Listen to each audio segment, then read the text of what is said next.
fades in, and you see an exhausted Elsa with her only surviving kit. This all-white bundle she has named Snow Kit. Everyone in the clan was so happy and excited when they were finally moved to the nursery. Elsa had some complications that worried the medicine cats, but for now she seemed in good spirits. Spending all of her time with Snow Kit, teaching her about clans, loners, and kitty pets, telling her the tale of how she met her father and became a warrior. As moons went on, Elsa only became weaker, unable to make it out of camp most days. Eventually, Mistpool, the new head medicine cat, decided that she should stay in the medicine den full time if she wanted to get better. But only a few days later, Elsa passed away. You now see her laying with a familiar StarClan cat. Hello, Elsa. What an adventure your life has been. I'm so sorry to see you here so early, but fear not. Snow Kit is in safe paws and will grow to tell her own amazing journey. The Oriental Shorthair nods and leans comfortingly on Littlesprout as they both look down past the StarClan clouds. For the first few years, everything was fine. Snow Kit became Snow Paw, and the clan was doing fine. However, there was a young warrior named Thistletail that began to pick on Snowpaw, calling her Mudpaw because she would often get her white fur dirty. Everyone in the clan started calling her that until no one could even remember what her warrior name was, and everyone just called her Mudfur. Despite her somewhat cruel nickname, she didn't let it bother her and continued happily being a warrior. That was until her father picked Thistletail to become the deputy. After that, everything went downhill.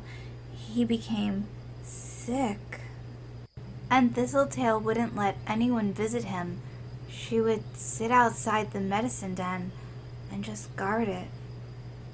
It was a normal sunny day as the medicine cat Mistpool walks over to Thistletail. However, the expression on the medicine cat's face made her realize today was going to be anything but normal. Thistletail glances up towards the medicine cat.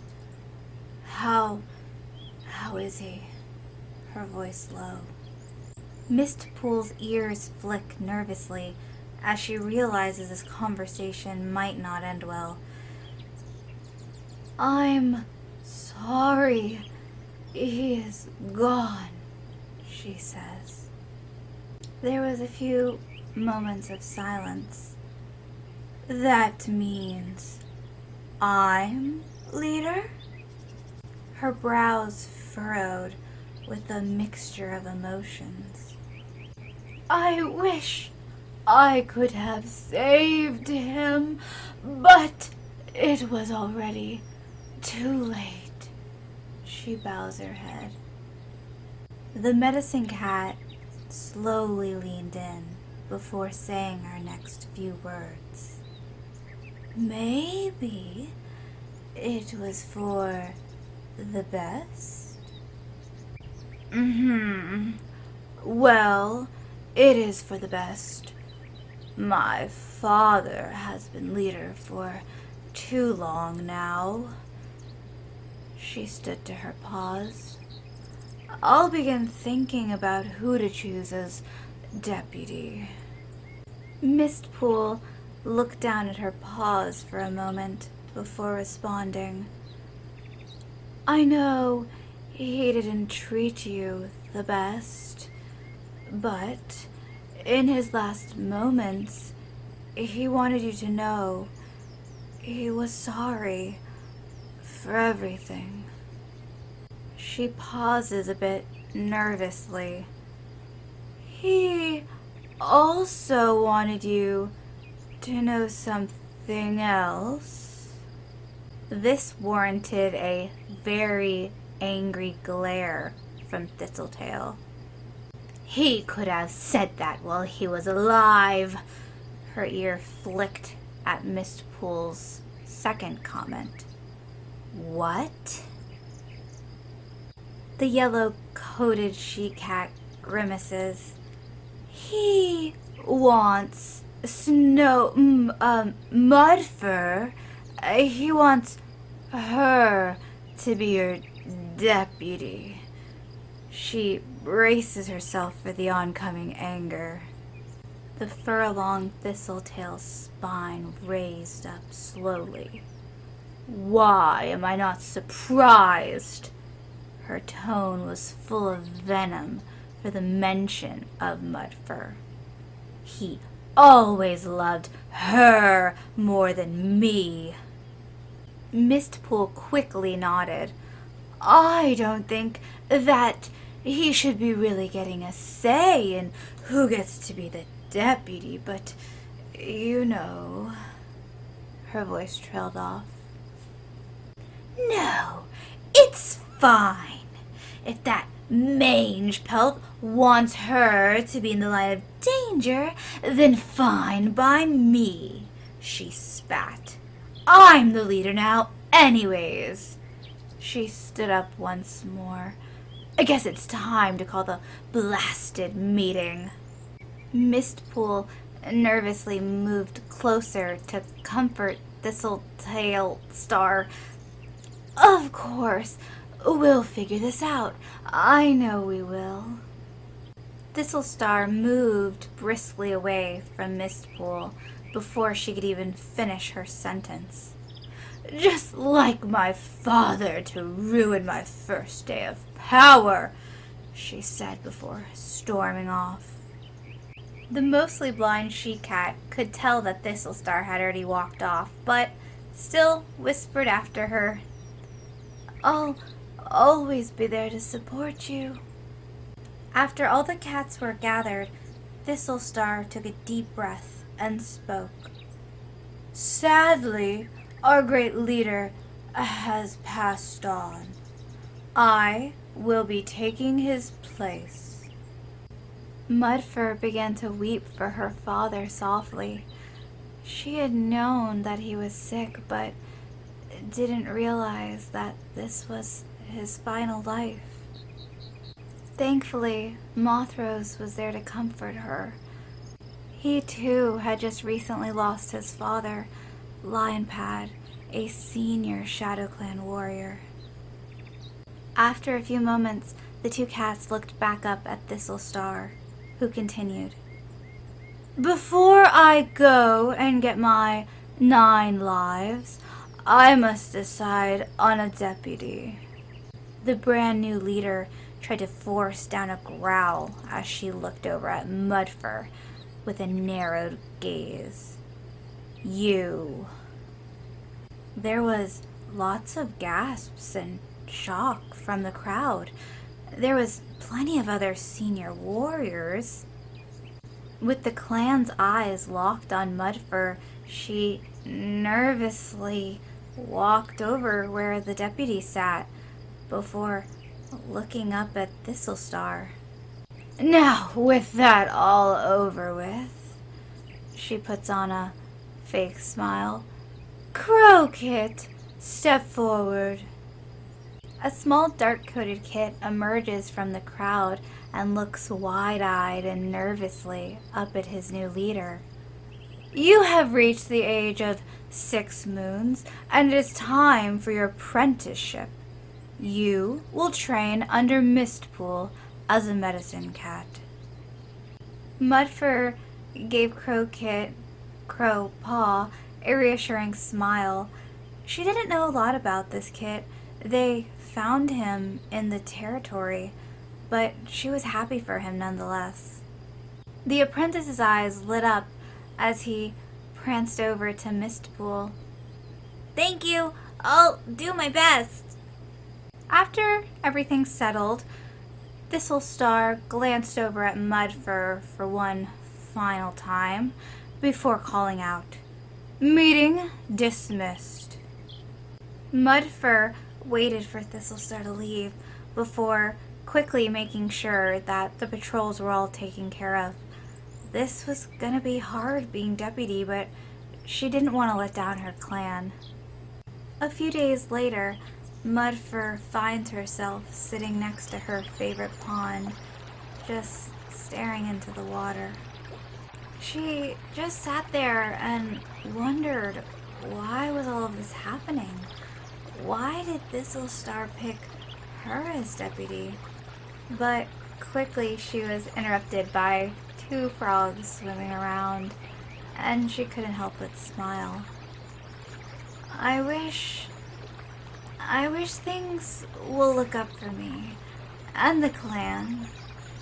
She smiles and paws a small pebble into the water. She stood up and watched as the pebble slowly fell to the riverbed. "I should get back. It's getting dark. Littlestar hates when I'm late." As she was turning to leave, it was then Mothros stepped out from a bush.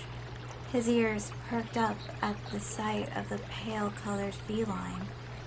He grinned. "Evening, milady." Mudfur was startled. "Oh, Mothros! Hi!" "What are you doing out so late?" he asked. "Oh, just some last-minute hunting before it gets dark, but it seems like I'm late for that," she chuckled. Maybe I could bring back some herbs at least." She looked up with her bright eyes and smiled. "Would you mind helping me, Mothros?" The Tom smiled widely. "Of course. Littlestar has you working so hard. It's the least I can do." Mudfur couldn't help but feel butterflies in her stomach. Or maybe moths in her stomach. She had always fancied him. Nodding, she began to lead the two of them, and they successfully managed to hunt down some herbs. They were going to head back, you see, but since everyone was probably asleep, they decided to spend some more alone time together and found a nice quiet place to chat. "Mothros, no one told me you were so good at finding herbs," she complimented. "Oh, I don't know if I would say I'm that good, but I'm happy I was able to help you." Little did these cats know that Littlestar had picked up on their scent and knew that they weren't back. She slowly stalked until she could see them, watching carefully in the distance. Not hearing her leader's arrival due to the stream, she continued talking with Mothros. "I'm sorry we haven't been able to hang out much. Being deputy has kept me so busy." The Tom shook his head. "No worries at all. Like I said before, if you need any help, just let me know." The two cats gently touched noses, and this was enough to set Littlestar off, walking back to camp. "Of course, I'll be sure to ask you any time," she purred, but then twitched her ear as she thought she heard a pebble move. Quickly standing to her feet and looking around, but not seeing anyone. "Did you hear something?" she asked, looking back at Mothros. He sat up and looked around. No. Did you?" The she-cat shook her head. Probably just a bird or something. Now, we should get back to camp before the sun comes up. And with that, the two cats chased each other playfully back to camp.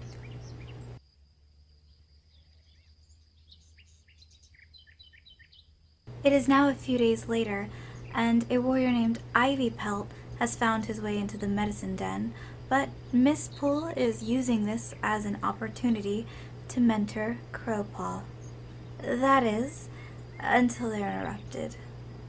Thistlestar suddenly storms into the den, brushing her tail along Mistpool's side before stepping into the side den. Ivypelt, Crowpaw, and Mistpool all watched as their leader walked away. There was a little bit of awkward silence for a moment as Mistpool pulled herself together.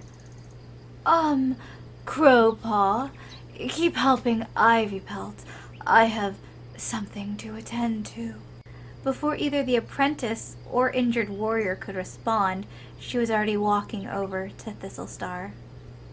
The leader's tail tip flicked with fury, looking over at Mistpool. Mudfur is talking to Mothrose now. She steals everything from me. The medicine cat gasps and walks over to comfort Thistlestar. Mudfur is just using him to get to you. She will never amount to you. The leader grumbled, but allowed the medicine cat to approach her. She was still fuming, digging her claws deep into the ground. Mudfur has to go. Mothrose is mine. Mistpool nodded vigorously. She has been a problem for quite some time. She is just a frog brain who doesn't know how things are supposed to be. Frustrated, the leader stood up and began to pace for a moment, before sitting down with a thud. I know she's been a problem. I need some way to get rid of her. Mistpool sat up and began to think.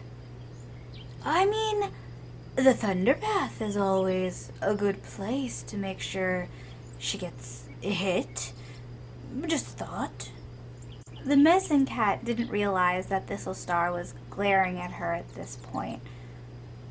But the Thunderpath could hurt me. She stiffened with a bit of disdain. Honestly, Mistpool, you need to think things through more. I am so sorry, my queen. I will of course think more next time. Perhaps we can send her on a patrol every day to the kitty pet houses, and maybe one of them will kidnap her. But yet again, Thistlestar hissed. No, that could take ages, and I need her gone now. I would just do it myself if I didn't want to get my paws dirty. Mistpool raised her eyebrows before quickly poking her head in to the main medicine den, just to make sure that Crowpaw and Ivypelt were distracted and not listening in. She quickly turned back and sat next to Thistlestar. I will do it, Thistlestar. I will do whatever I need to make sure that you're happy. No. I need you here to deal with other problems. Her brows raised as she scooted away from Mistpool's touch. What about Falcon Hunt? He's loyally blind and owes me a few favors. Even if that means I have to kill her myself, Mistpool trails off. I mean, that could work. And it means that you don't have to get your paws dirty. Yes, that'll have to do, she grumbled. Falcon Hunt will do a fine job of disposing of our problem. Of course, my queen, you are so smart. Proud of herself, Thistlestar stood up. I will go speak to him now. Go do something useful, she said before flicking her tail and trotting out of the medicine den. Mistpool goes to nuzzle her, but Thistlestar is much too fast. She sighs before walking back to her apprentice. Holding back tears, she approaches Ivypool and Crowpaw. Did you help him? I gave him some poppy seeds for the pain. I think that should be all right. After some rest? The blind medicine cat nodded. Yes. You're good to head back to your den and rest. Take care for a couple of days, though. I will. Thank you both, Ivypelt said, standing to his paws before limping out. Immediately after the warrior left, Miss Poole turned to where she believed Crowpaw was. Did everything go okay? She questioned.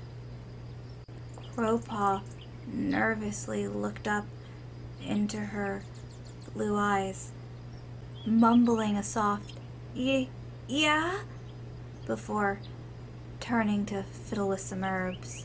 She could tell that he was hiding something, but didn't want to press, simply nodding as the scene fades to white. As the scene fades in, you notice Crowpaw taking a midday nap, while Mistpool is out gathering herbs. When suddenly, Thistlestar enters the den, followed by a senior warrior known as Falcon Hunt. She looks over the sleeping medicine cat apprentice for a few moments until she's satisfied that he is really asleep, and then continues walking into the deeper den. Once they were both inside, Falcon Hunt lowered his head and whispered, "What is it you ask of me?" I need... She leaned in closer. I need you to dispose of Mudfur for me. Her one good eye glowing in the darkness. The Tom's eyes widened. Thistlestar, are you sure? Thistlestar's eyes narrowed as they locked onto Falcon Hunt before she spoke. I am very sure about this, she seethed. You must take her to Wind Clan territory, near the barn. Let her pick some wildflowers. Falcon Hunt simply nodded. Yes, of course. A bit of unsureness flicked in his eyes, but he quickly looked down. The leader hissed at his hesitance. To make sure you do quick work of things, bring me the flower around her ear. She'd never be separated with it unless forced. It was from her stupid kitty pet mother. What if other cats see? He asked. You're asking too many questions, Thistlestar's claws unsheathed. Do as you're told, like a good and strong Shadow Clan warrior. You owe me this, remember? The warrior moved back slightly, out of fear. Yes, I remember. A wide grin spread on Thistlestar's face as she stepped forward to stretch. Then move along and prepare yourself. I'll tell the little flower the good news. Falcon Hunt tried to force a smile as he bowed his head to her. Yes, Thistlestar. Finally satisfied, she makes her way out of the medicine den. He waited for her to leave before sighing to himself. A bit of guilt overcoming him as he knew what he was about to do. However, he couldn't let Littlestar down, so he turned and followed after her. Out in the camp clearing, we see Mothros and Mudfur sitting and talking. "Aw, that was a lovely story, Mothros. My favorite flower is actually a daisy," she purred at him. Littlestar wandered over to Mudfur, worming her way in between the two with a distasteful huff. "Deputy, I'm giving you permission to go scope out the barn. You remember that we agreed to help WindClan with their rogue problem. You wouldn't want to upset WindClan, would you?" "Oh, hello, Littlestar. Okay. Mothros, would you like to come with me?" she asked, looking over Littlestar's shoulder. Mothro's smile slowly turned to a frown as he realized he already accepted to go hunting with Littlestar, but she quickly interrupts. "No, he's coming with me," she says, purring slightly and sitting closer towards him. "Oh, okay. Who should I take?" she asks, looking at the ground. Littlestar waved her tail dramatically towards the entrance. "Maybe pay more attention to your surroundings." She kept her eyes on Mothrose's face, a small grin tugging on her lips. "Oh, of course. Falcon Hunt and Ivy Pelt. How silly of me." "I'm sorry. I'll see you both around, though," she smiled. "Are you still here?" Littlestar yowled. This caused a shiver to run down Mudford's spine as she ducked down and quickly made her way over to the patrol. Hi guys," she greeted them. "So, we're going to the barn, I hear." "Are you ready to go?" he nods to Mudfur. "Yeah, well, pretty much all I've been told," Ivypelt states, just as Littlestar pushes past them with Mothros in foot. She sadly watched as they leave, but wasn't going to let this ruin her day. It wasn't every day that she got to go out to WindClan, and they always had the best flowers. "Alright, let's head out," she says, as she quickly notices a flower, leaning down and picking it up. The 3 ShadowClan warriors traveled throughout their territory mostly uninterrupted, only stopping when Mudfur found a beautiful flower.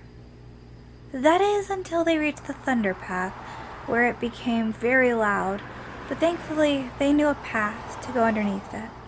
Mudfur traveled underneath first, unable to hear that Falcon Hunt had actually stopped. Ivypelt continued to walk when the brown Tom interrupted. "Go home. I'll handle this." Ivypelt turned around, his head tilted. "Handle this?" The warrior quickly looked to notice that Mudfur was still walking and hadn't realized that they had stopped. Falcon Hunt puffed up. "You heard me. Go on now," he hissed. Ivypelt looked uneasy, but shrugged. "All right." Falcon Hunt shakes out his pelt before quickly going to catch up with Mudfur. It wouldn't be long now that they were in WindClan territory. He would make sure to walk slow and let her pick whatever flowers she wanted. It was the least he could do. Almost at the barn, Mudfur turns to tell the others when she notices that Ivypelt's gone and quickly turns to look away. She noticed that Falcon Hunt's claws were unsheathed, and he was walking closer to her, so she backed up. She kept moving backwards, farther and farther, until there really wasn't anywhere else to go. The gorge was below her. Realizing that she was pretty much trapped, she spoke up. "Where did Ivy go?" The Tom simply let out a small chuckle. "Oh, we don't need to worry about Ivy Pelt, I assure you." Mudfur takes 2 steps backwards. "What?" She looks behind her to see how far the fall really was, and maybe she could try to make it.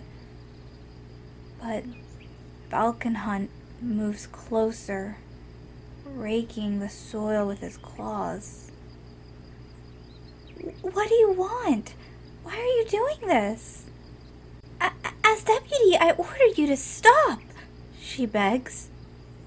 But the Tom continues closer, finally, until he is right in front of her, his eyes coldly staring at the she-cat as he raises his paw.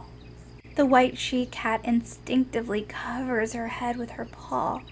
Please don't do this!" Falcon Hunt sighs and retracts his claws, but continues to make impact on her head, causing Mudfur to hit the ground hard. The Tom quickly looks around just to make sure no one saw him before tugging the flowers off of her fur. Once that was done, he firmly grabbed onto her white pelt before throwing her off of the gorge. The fall was not pretty. She hit her head quite a few times on the way down, tumbling as the dirt and rocks slid under her, laying seemingly limp as Falcon Storm paced back and forth, looking over just to make sure she didn't get up. Once satisfied, he turned tail back to ShadowClan. She wasn't sure how much time had elapsed, but suddenly began to feel the cool water brushing up on her muzzle, causing her to wake up, but she was in a lot of pain. She continued to lay there for a few moments with her eyes closed, trying to remember what happened, but suddenly realized that she couldn't really remember anything. The only thing she could remember was her name being Mud something. Realizing it would do no good to stay here by the water, she slowly got up and began to crawl out of a nearby hole she found. The first thing she spotted was a barn, and something about that felt familiar to her, like that's where she was supposed to go. So she did.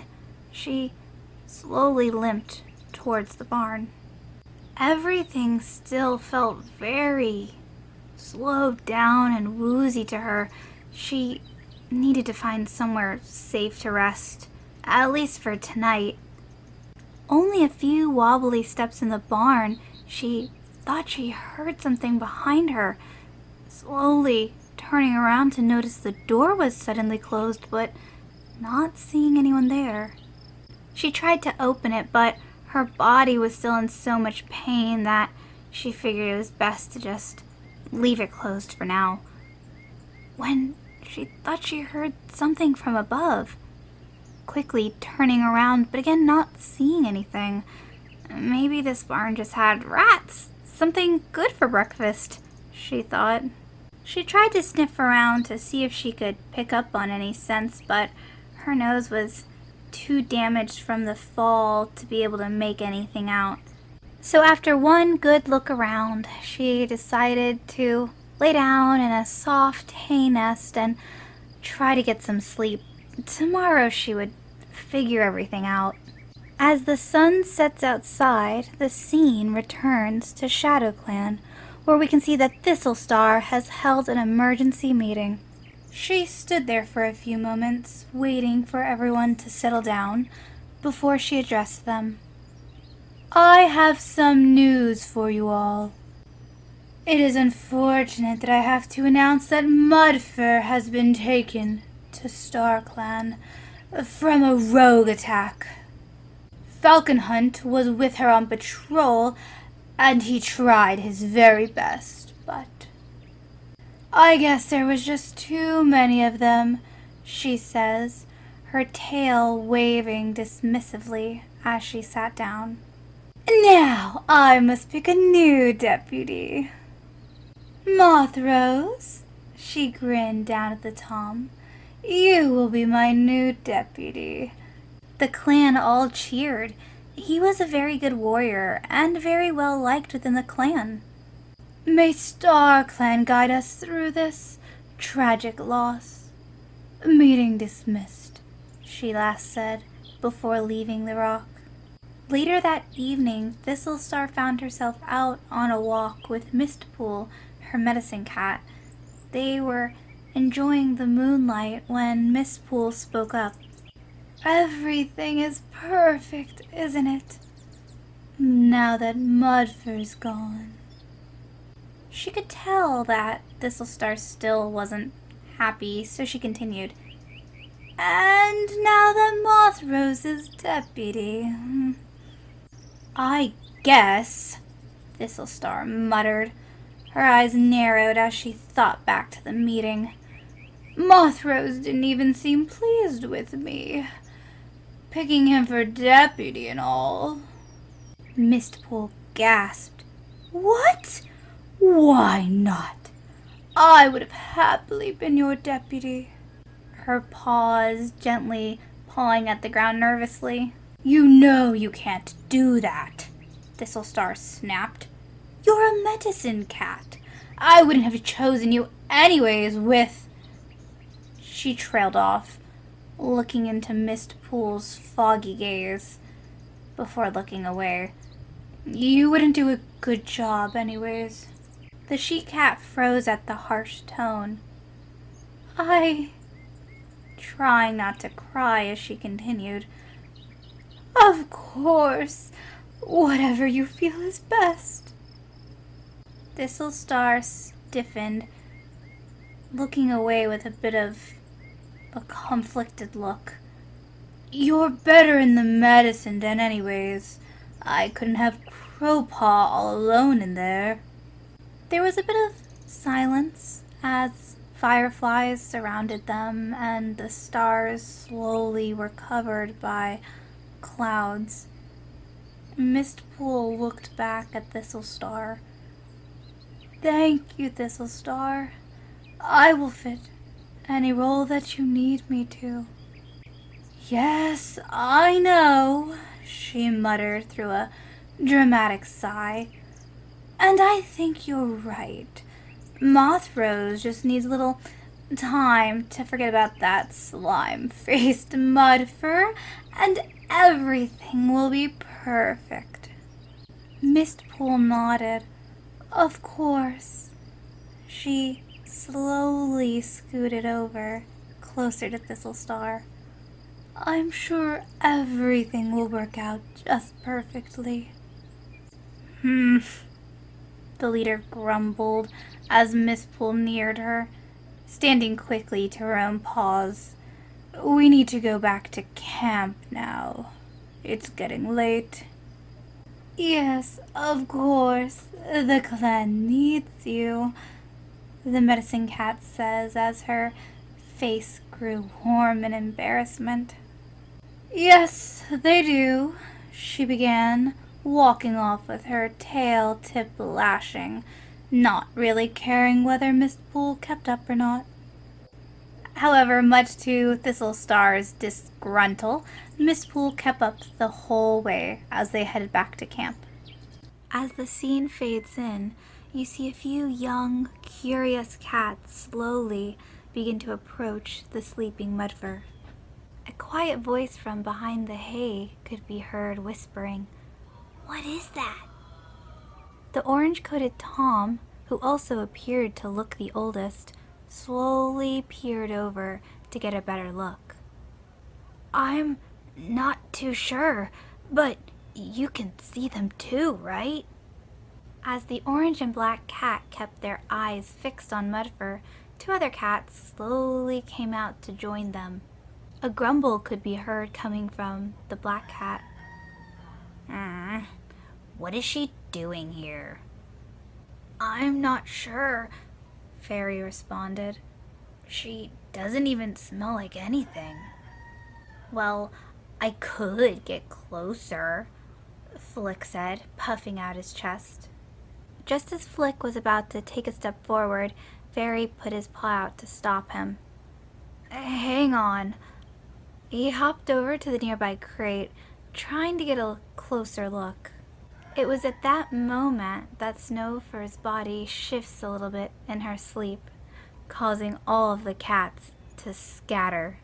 Eventually, all of the cats slowly found their way back, realizing that it was silly of them to get so scared over one cat.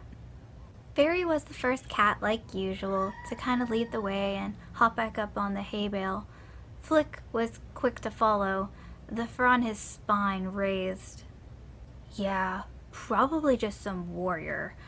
Some of them like to come around here and act like they own the place. Gale, who was Fairy's younger brother, finally managed to climb his way up onto the hay bale and quietly stood there behind his brother. Barry was the last cat to join.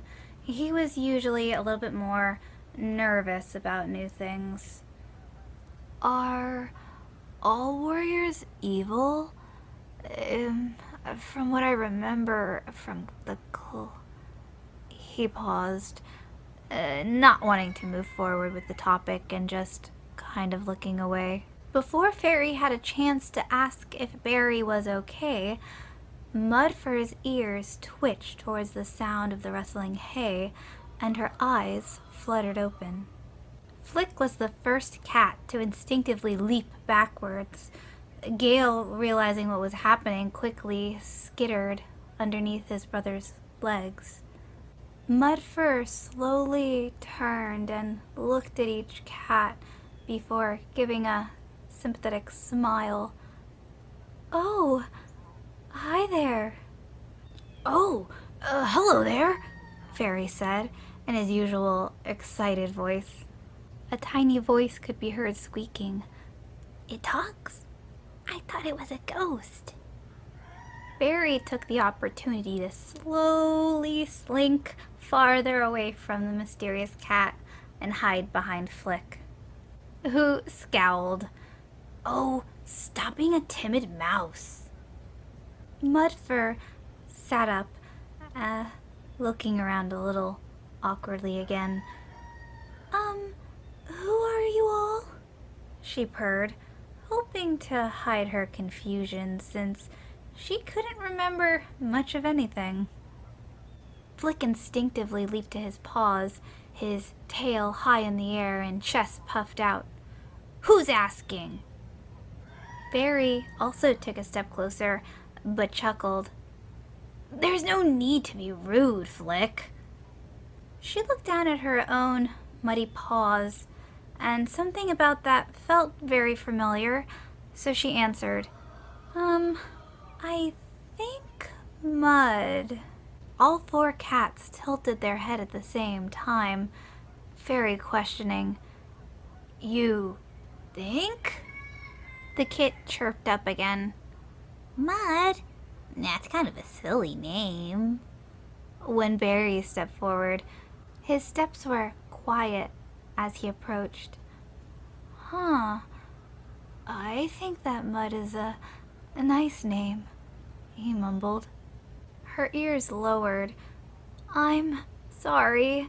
I've got such an awful headache. I can't recall much. She shakes her head slightly. Guys, wait, Fairy spoke up. Maybe it's not a bad idea that she's hanging out with us, you know? Why, maybe she could even join us. Barry quickly nodding his head in agreement, while Mudfur looked at them both. Join you? She wasn't really sure what she was joining, but They all seemed like polite cats. Before any of the older cats had a chance to explain, Gale spoke up. To be a part of our family. Fairy chuckled before leaning down to lick his little brother's forehead. Yeah, we all live here together. Mudfur smiled at the kit. He was so wholesome. The kit's eyes widened. Oh, of course, I'm Gale. She took another moment to look around at all the cats before speaking. Well, I'm still not quite sure who you all are, but I'm happy to join you. All of the cats took turns introducing themselves to her, just as Gale's little stomach growled. Fairy looked down at Gale. Are you hungry? Very hungry. Fairy gently tapped his foot down to get all the cats' attention. Come on, guys. I know a great place. Let's head out. He was about to turn and leap off the hay before looking back at his brother. Want me to carry you, Gale? Gale nodded and smiled. Yes, please, he said, as Fairy gently leaned down and picked him up by the scruff. Oh, alrighty, guys. Let's go. The group of cats slowly exited the barn, Barry gently kicking on the door so it would open. The group of cats walked together and shared stories as they followed Fairy to his special hunting place. Pushing past a few bushes, the group made their way to the clearing. It was fairly empty, but there was a lot of bushes, and little birds and rodents could be heard rustling around inside. He gently set Gale down in a sunny patch of grass while he looked around. Do you smell anything? The group began to slowly spread out, each poking their head in a bush and sniffing quietly. Gale became suddenly interested in a small little beetle running across the ground and followed it. Slowly it took him further and further away from the group. Little did he know that there was a pair of yellow eyes staring directly at him. Within 1 second, the fox had Gale in his mouth and was dashing away from the group. The fox tried to run and dash in a bush, but everywhere he turned was another cat hissing and swiping at him, until an orange cat barreled into him, knocking the kit from his mouth. Gale let out a yelp as he hit the ground, but managed to quickly get on his paws and run behind his brother. However, the fox, who was very, very thin, wasn't about to give up so easily, taking a few steps backwards, but watching the group very carefully. Panting, Fairy called out, Barry, get Gale! Go back to the barn! Please! Barry nodded and carefully picked up the kit, while Fairy, Flick, and Mudfur helped distract the fox just long enough to let them run back safely. However, now that there was only 3 cats, the fox began to eye the black kit, who was, currently, the smallest. Fairy did his best to keep Flick behind him at all times. Mudfur wanted to help, but she was terrified. She couldn't remember how to fight. Fairy and the fox continued to swipe at each other and hiss, the fox not wanting to back down. When suddenly, the fox launches and snaps at the orange cat, attempting to snap his neck. It was then that Snowfur suddenly remembered all of her training. She bolted in front of the fox with a hiss, batting at his face with her unsheathed claws, making sure it dug in deep. This gave Fairy enough time to get up and move farther back next to Flick. Mudfur hissed and stood her ground, refusing to let it get any closer to her new friends. But the fox refused to give up, tearing into all of the cats as they continued to hiss and fight. When suddenly, Flick was on the ground with the fox on top of him, snapping at his throat. A twig snap causes everyone to look up to see a very large, brown and deep red cat come barreling towards the fox. "Fox, out!" he almost barked, his claws digging at the ground as he leapt at the fox. A small growl could be heard leaving the fox's jaws before he finally turned and fled. "And stay out!" he yowled, before turning back to this strange group. "Is everyone here okay?" he asked, stopping a few feet away from them, not wanting to scare them. I'm all right. I just got the wind knocked out of me," Flick grumbled, brushing himself off. Barry looked up with a small smile. "Yeah, we're all right. Thanks to you." Mudfur opened her mouth to speak when a small cream and orange-colored cat came busting through the bushes, tumbling into them before quickly standing next to this larger cat. "Who are you?" the large Tom said as he was interrupted by his apprentice. "Is everything all right? Sorry I'm late." She sniffed around the ground until she could tell she had picked up the scent of a fox. "That fox had better be far gone by now," she growled. The Tom looked down. "They should be. I can always send extra patrol if needed." The three cats awkwardly stared at each other for a moment until Fairy spoke up. "I'm Fairy. This is Flick.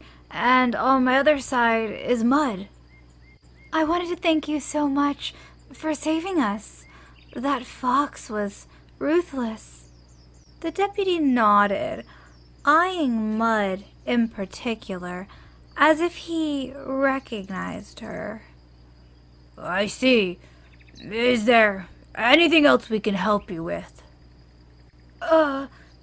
Fairy stepped closer. "Actually, if it's not too much trouble, could you lead us back to the barn? That's where our friend and my brother is." The older Tom thought for a moment. "I don't see why that should be too much trouble." He looked down to Sunpaw. "How do you feel about this?" The apprentice thought for a moment, tapping her paw, before finally nodding. "Yeah, I don't see why not." Fairy's face lit up. "Thanks, that's great," he said at Sunpaw, before turning around. "Let's hurry up and get back." The Wind Clan deputy safely led the three cats back to the barn, even letting them stop to pick up a few herbs.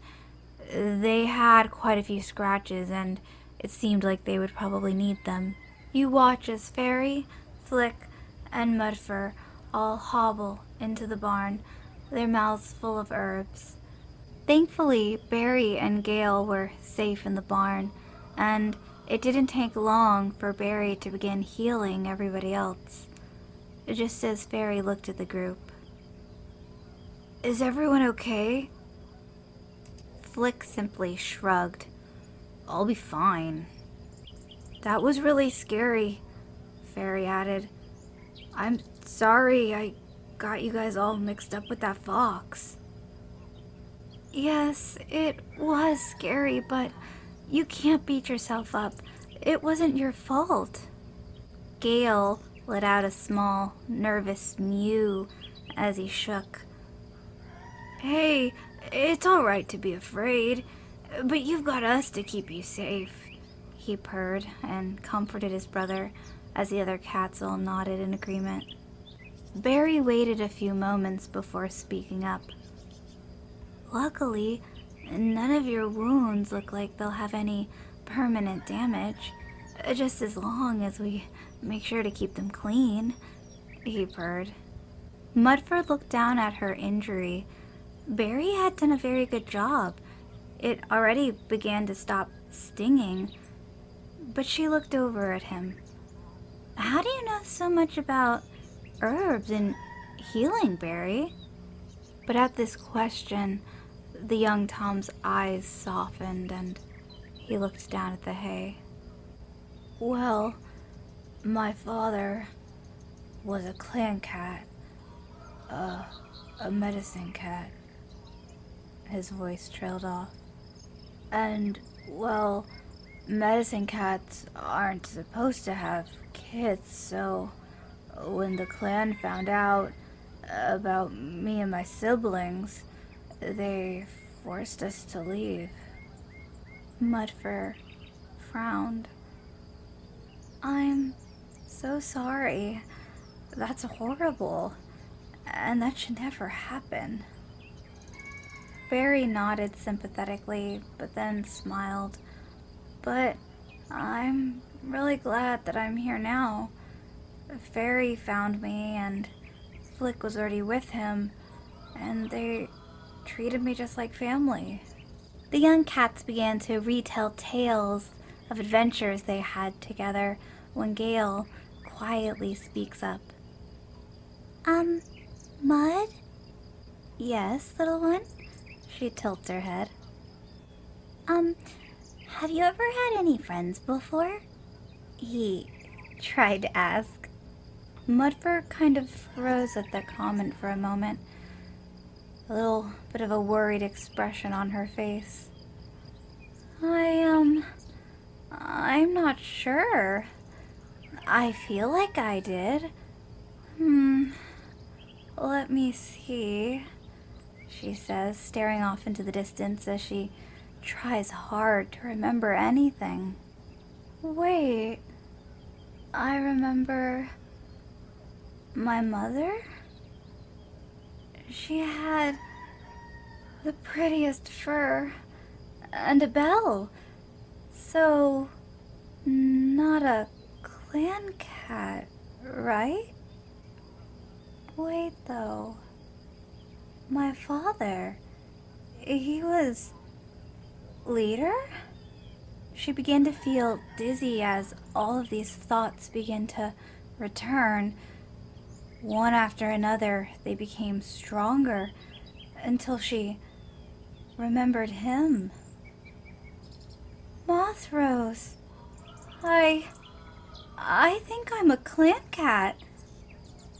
I remember the cat I love. His beautiful brown fur. She blinks in shock as the memories just continue to flood back. All cats within ear range look up with shocked expressions as the scene fades. But not to white. There happens to be a gathering tonight. Here we see a mixture of Shadow Clan and River Clan, some apprentices and medicine cats, and warriors. Sunpaw, a Wind Clan apprentice, could be heard loudly trying to get Crowpaw's attention. Psst! Hey! Crowpaw! Currently, Acorn Star was going on and on about prey, and Crowpaw was trying to pay attention, but looked over. Oh, hey, Sunpaw. Sunpaw quickly looked around to make sure none of the other cats were listening before leaning closer, but still speaking rather loud. Your clan's deputy went missing a while back, right? The one with the pure white coat. Crowpaw slowly nodded. Mm-hmm. More worried that Mistpool would yell at him for not paying attention. Yeah, her name was Mudfur, I think. Sunpaw's eyes lit up. Well, I saw a cat that seemed to fit her description a little too closely the other night. I mean, she didn't have those red flowers, but her fur, it was so bright. Oh, really? He asked, kind of not really interested as he looked back up at Thistlestar. I don't know. It's hard to mistake that beautiful white coat, you know? A quiet, exasperated mew could be heard coming from Mistpool. Oh, Beetledung. I mean, I was just confused because why would she just leave Shadow Clan? And she didn't even mention being a deputy when I saw her. Crowpaw simply sighed. Well, maybe she'll come back someday. He trailed off before looking and spotting Mistpool's blind gaze glaring at him. So sorry, Miss Pool. Sunpaw continued to talk and babble, but as she did, Crowpaw began to see a vision. His eyes became blurred and then unblurred as he saw a small frog hopping on the ground, but then suddenly hopping into mud, and instead of being able to swim out, it's sinking deeper and deeper into the mud until the frog is completely gone. The walk home was awkward, to say the least. Crowpaw asked to go gather herbs as soon as they got back, and Miss Poole agreed. However, before he was about to leave, his mentor spoke up. Oh, Crowpaw, before you go collect more herbs, could you go get Thistlestar for me? Tell her it's important. He simply nodded nervously before responding. Oh, yeah, I can do that. As soon as Crowpaw was out of the medicine den, Miss Poole began to pace. She didn't know how Thistlestar was going to take this, but before she could think any more, Thistlestar was walking into her den. I just have to say it how it is, she let out, before Thistlestar scowled. Mistpool, what is it? Oh, Thistlestar. She bowed her head a bit. I have some grave news. Thistlestar's ears naturally went flat against her head as she listened. Well, spit it out, Miss Poole. The blind medicine cat took a couple of deep breaths. Mudfur is alive. Her fur raised, preparing for the anger. The Shadow Clan's leader jaw dropped in utter disbelief. That mouse dung! I know, he's so dull. If I had done it, she would have been dead for sure. Unfortunately, Thistlestar couldn't even hear Mistpool over the furious buzzing in her own head. I just have to do everything myself, just like it's always been. Her claws burrowed deep into the dirt. No, Thistlestar, you don't have to. I'll do it. You shouldn't have to get your precious paws dirty. What do you mean? Thistlestar hisses. She thought for a moment, looking at her herbs. I think I have an idea. Give me an hour to make something. Come back and I'll explain everything that needs to be done. She tried to give Thistlestar a small nuzzle to reassure her. It will be okay, my queen. Thistlestar managed to, like always, quickly move out of the way just in time. There was a moment of silence before she sighed. This plan of yours better be a good one. Mistpool flinched at the movement and looked down sadly. Of course it will be. But Thistlestar had already left the medicine den. We now return back to Mudfur, who has slowly been regaining bits and pieces of her memory Wait a moment. Falcon hunt, she says, a distant look in her widening eyes. He tried to kill me. Fairy's eyes immediately widened as well, in concern. Gale let out a small, "Oh no, are you okay?" Flick let out a huff. "I told you guys she would just run back to the clans and forget about us." I have to warn Thistlestar. If he tried to kill me, she may be in trouble. Her eyes wider than ever, a panicked look seeping through. Fairy stood up. Mud, wait. If he's out to get you, it wouldn't be safe for you to return. But what if she's in trouble? I can't just let him hurt her. He let out a sigh.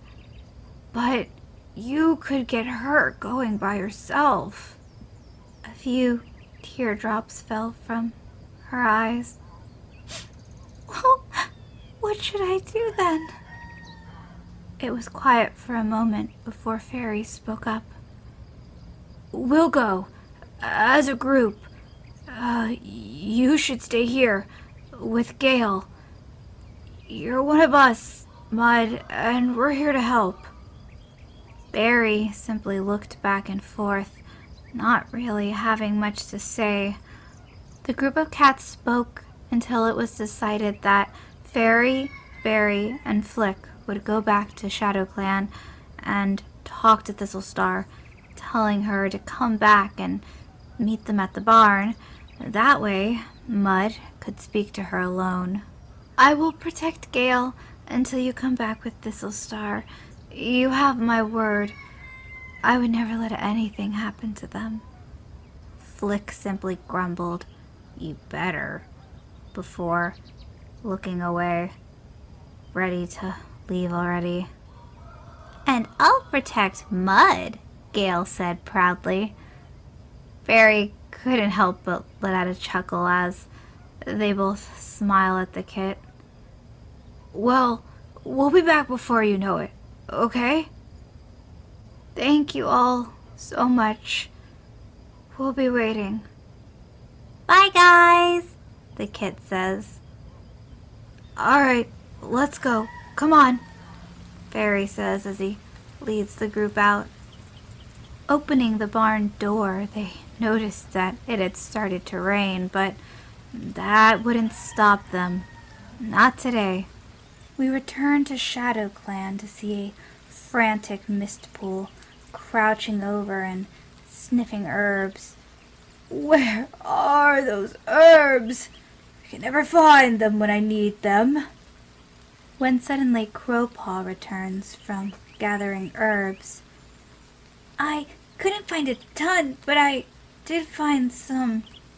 He pauses and notices how weird Miss Poole is acting.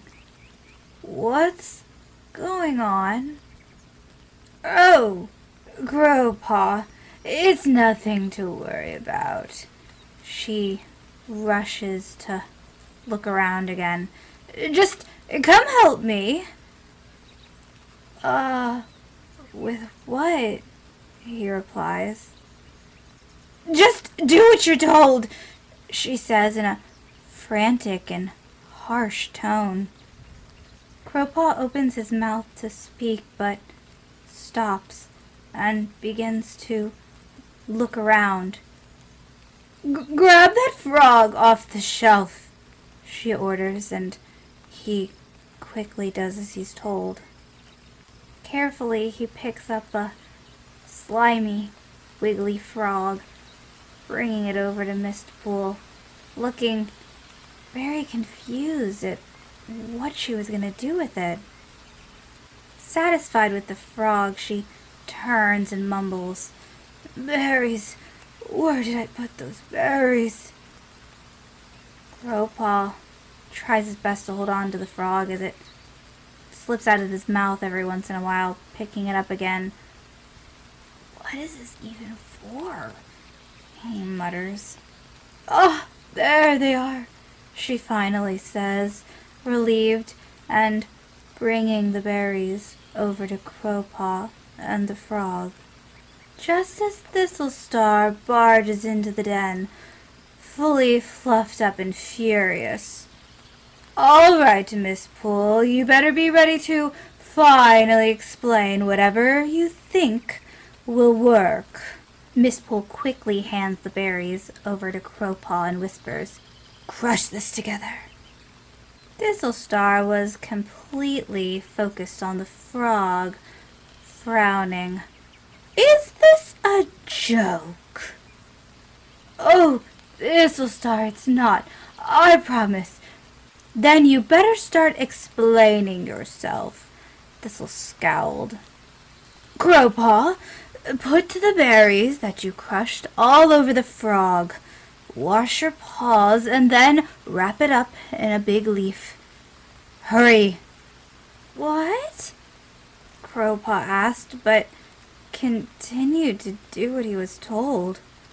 "Now!" she shouted again. "Thistlestar, this frog is a present for Mudfur." "And how do you expect me to find her?" Thistlestar responded. "I had a vision. She is at the barn, I believe. You can find her there and give her this as a gift." She smirked, her crooked, toothy grin being ever so visible. Thistlestar was not amused, however. "Great. Trust a dream. Perfect plan." She stood, shaking out her coat. "I guess it's the only thing we've got." Crowpaw simply forced himself to look away. He didn't understand what was happening, but knew it couldn't be good.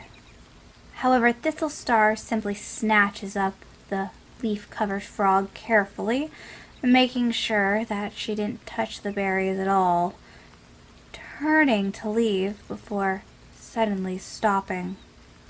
"If I hear one word about this, I will make sure that you disappear in the same way," she said, locking eyes with Crowpaw. He simply shakes slightly as his fur raises. "And your little ghost messages won't be able to save you from me." Overcome with fear, he simply runs to the back of the medicine den, wanting to get away from it all. Satisfied with the apprentice's reaction, the leader looks back over to her medicine cat. "Thank you, Miss Poole," she smiles before leaving the den. It was pouring by the time Thistlestar finally made it to the barn, but it would all be worth it. Without any hesitation, she simply walks right into the building, looking around. "Oh, Mudfur!" Thistlestar calls out, just as Gale can be seen. "Mud, are you finding any bugs? They're being really sneaky right now." The kit freezes, spotting the large, strange cat. "Ah!" they say, leaping into the air before running back to safety. Mudfur's ears perked up, and she immediately recognized the cat. "Oh, thanks, Star Clan, you're right." She rushes over to greet her leader. "Mud?" Gale questions, peeking their head out from the debris, slowly inching closer. Thistlestar put on her best fake smile. "Yes, I am perfectly fine, my dear." The rain only crashes down harder as Gale slowly crawls behind Mudfur.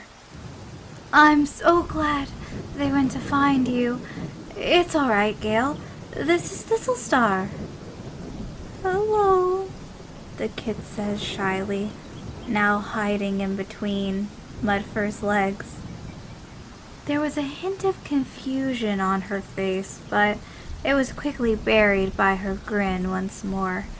She ignored the kid and simply set down the small leaf package, revealing the frog. I've brought a meal from home in case you were out here starving. You'll never believe what happened after you sent me off with Falcon Hunt and the patrol. She stopped, looking down at the frog. Oh, that is so kind of you. Gale slowly moves over closer to the frog to sniff it. Oh, food. Yes, it was kind of me. Littlestar rumbles a purr, but tries to nudge the frog more in Mudfur's direction. I don't know. It smells kind of funny, Gale says as his nose wrinkles up. Mudfur lets out a soft laugh. It's just a frog. They're really good. See? She crouches down to take a bite. Well, I'm glad you don't like it then, because it's not meant for you, she mumbled to the kit before looking wide-eyed back at Mudfur, who seemed to be having more difficulty chewing. It's difficult, but Mudfur swallows as her happy expression turns to a blank one. I don't feel so good, she lets out before her body goes limp and she hits the ground. Mud? Gale screeches, running over and pressing his small face into her fur. Littlestar couldn't help but smirk as Mudfur's body fell. Then she glanced over towards Gale. I suggest you start running. Gale, however, wanted to be brave. What did you do to her? He huffed. The leader, however, simply unsheathed her claws, taking a step forward. This sent the kit running as she let out a soft chuckle, which turned into a deep laughter as the scene fades to white.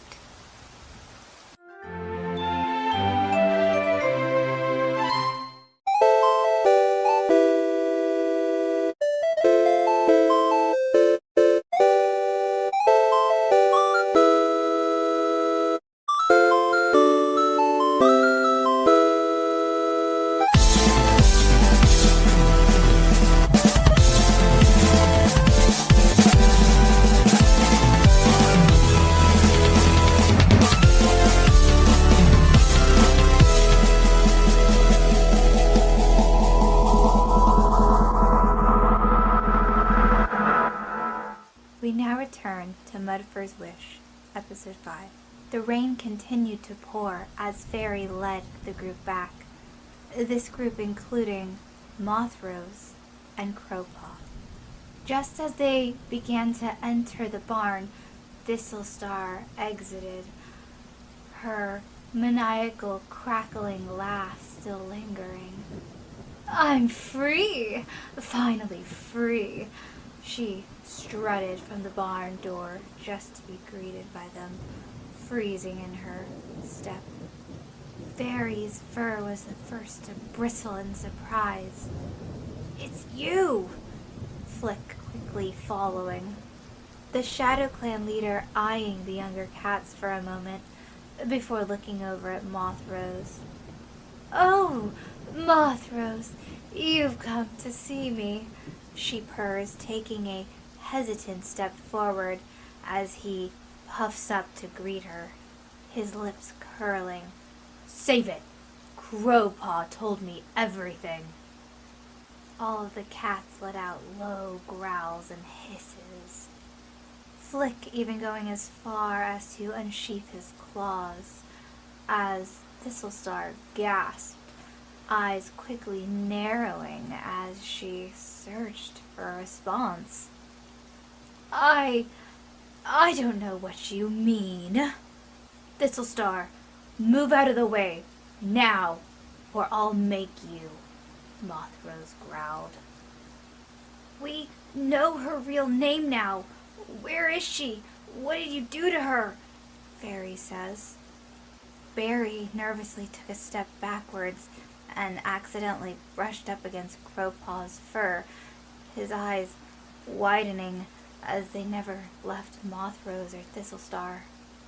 Thistlestar scoffed. "You wouldn't do that to me. You care for me deeply, don't you, Mothrose?" Flick moving closer as his patience grows thin. "If you did anything to her," very quickly walking in front of Flick.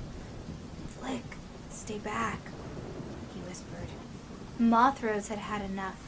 He unsheathed his claws and swiftly tackled the she-cat. "Where is she?"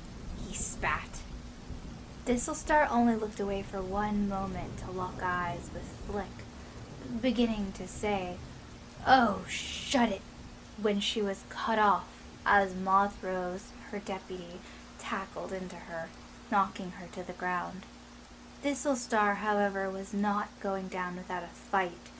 Fairy had to come help just to keep her down. "What in StarClan?"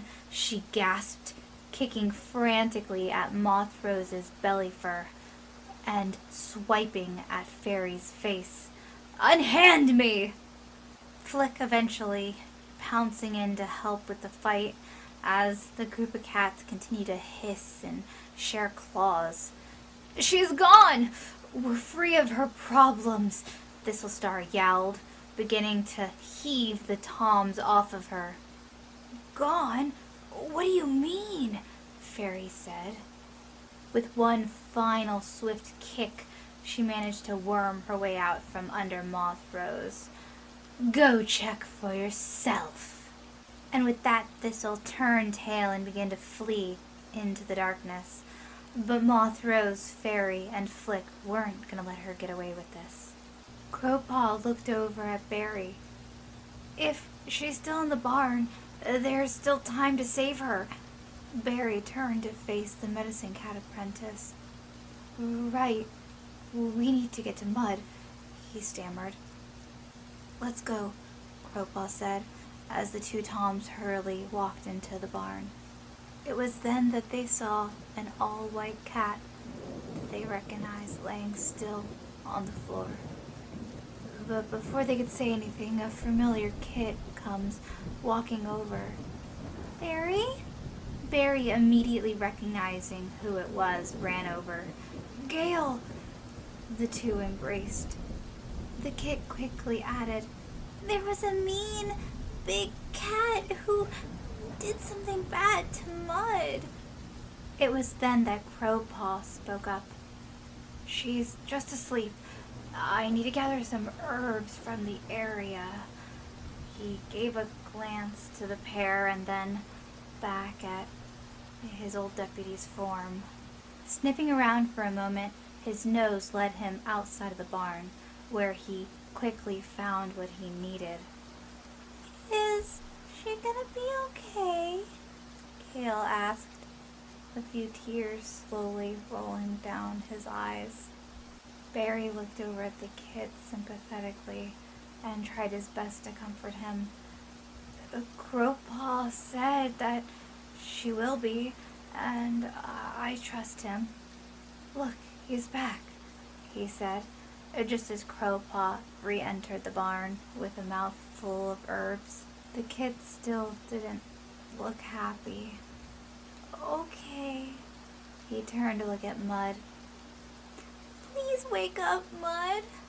"All right, just give me One moment, Crowpaw said, as he carefully put the herbs inside of her mouth and helped her to chew and swallow. Berry and Crowpaw worked together to do the best they could to help Mudfur. She slowly began to start breathing again, but did not regain consciousness. This is good. With some time, she should come back, but it could take some time, Crowpaw said. Just as we returned back to Mothra's Fairy and Flick, who are chasing Thistlestar. She manages to sprint ahead of them and out onto the thunder path, but they suddenly stop as a monster approaches and everything is quiet after the monster passes. Mothra's Fairy and Flick all stop as the rain continues to beat down on their pelts, their eyes fixated on what they see in front of them. Oh no, Fairy lets out, taking a few steps forward.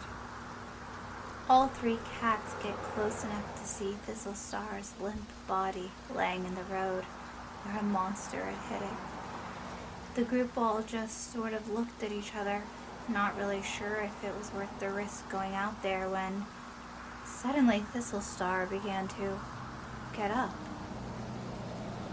Her movements were slow at first, but it seemed as if she slowly regained her strength with each step, not even bothering to look back to see if the cats were following her. She safely made it to the other side as Mothra spoke up. As her deputy, I know she only has a few lives left.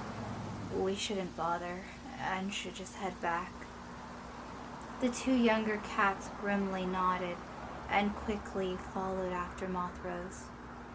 The rain had slowly begun to stop as Mothra's, Flick, and Fairy all entered the barn to see everyone gathered around Mudfur.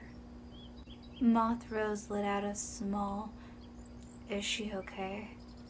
as Barry's eyes peered over his shoulder to him, looking worried. Mud, please wake up. You're okay now. They fixed you. Crowpaw looked down, defeated. I thought she was getting better, but I'm not sure. She hasn't woken up yet. He looked away, too worried to meet Mothra's gaze. Barry picked up on this and quickly went over to comfort him.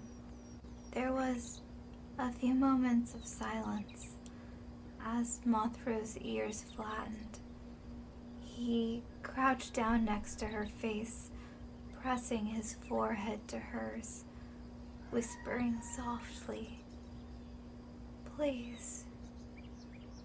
With still no movement, all of the cats began to slowly mourn as tears began to fall. When suddenly, Mudfur slowly begins to wake up.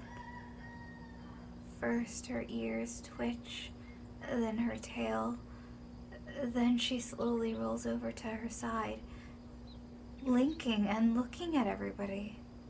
Almost in unison, most of the cats let out a excited, "Mud? What happened? Where is Thistlestar?" She looked around confused, meeting eyes with Mothra's and letting out a small purr. Crowpaw let out a sigh of relief. I thought I had messed up. Thank the stars. Mothra let out a Snow, you're okay. Snow? She asked, confused but so happy to see everyone here. Mothra couldn't help but let out a small chuckle. Oh, Snow White, that was your real warrior name. Thistlestar just called you Mud, and Mudfur is a cruel nickname, but now that she's gone, you can be Snowstar. Would you be my Snowstar?" There was a few small gasps as Snow White took in all of this information, but she eventually smiled and stood up. "Of course, Mothros. This is all I've ever wanted, was to be with you." She stood to her paws and looked around. "Let's all go back to Shadow Clan. If you guys want, that is," she said, looking at her loner friends. Barry looked over at the group. What do you guys think?" Barry's eyes lit up as he turned to discuss it with the others. He didn't realize how close he had gotten to Crowpaw, just as Flick ruffled the top of Gale's head. "I guess we could try it out." Happy that the group was all in agreement, Mothros continued to fill in Snow White about what happened, how Miss Poole never came back from her medicine cat meeting, and that's when Crowpaw had the time to tell him. Snow White was a little confused, but she knew that she had to get back as soon as possible and figure out what her clan needed. You now see Snowstar sitting on top of the high rock with Mothros next to her. She is about to hold a meeting. She explains everything that happened with Thistlestar, wanting to be completely honest with her clan now that she was leader. She also explained that Mistpool was missing and is to be brought back safely if found. But for now, it was time to graduate some of her clanmates. She announces that Crowpaw will become Crowfoot and that he saved her life. Next up was Barry, a previous clan cat who turned loner and always had a knack for healing. He would help Crowfoot out and become Berry Swirl, a second medicine cat. Next was Fairy to step up. Fairy would become Fairy Light.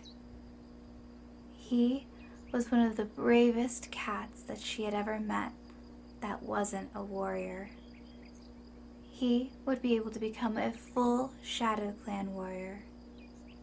Flick would also join the clan, but he insisted on keeping his name and wasn't too sure about actually becoming a warrior, but Snowstar allowed him to come and go all the same. And last but not least was Gale. Gale would become Galepaw, and he would train directly under her.